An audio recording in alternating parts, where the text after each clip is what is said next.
En question principale, Monsieur le député de Marie-Victorin.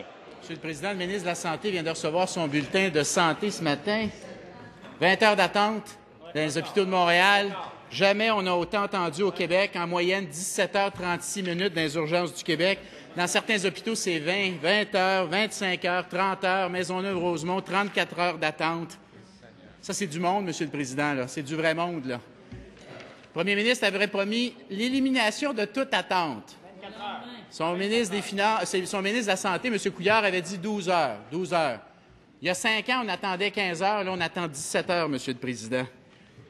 Réponse du ministre, il est satisfait des progrès accomplis, mais il dit qu'il ne veut pas crier victoire trop rapidement. Monsieur le Président, sa solution, construire 2 nouveaux hôpitaux. Ça, c'est sa solution. Il veut construire 2 nouveaux hôpitaux. C'est dans le journal à matin, Monsieur le Président. Monsieur le Président, compte tenu du fait que le gouvernement libéral est incapable de construire un hôpital, qu'est-ce que le gouvernement va faire en attendant pour réduire l'attente des patients?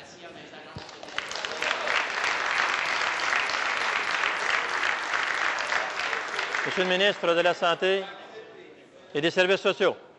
Le député de Marie-Victorin ne lit vraiment pas bien les articles. Depuis 3 mois, à Montréal, il y a une amélioration de 30 des patients sur 48 heures.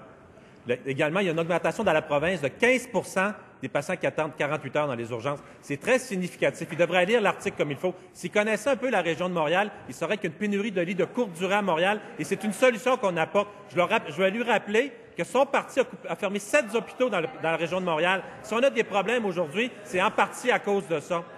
Également, le député de Marie-Victorin devrait aller voir. Quand la chef de l'opposition était ministre de la Santé, elle n'avait même pas de données sur la situation des urgences à Montréal et dans tout le Québec.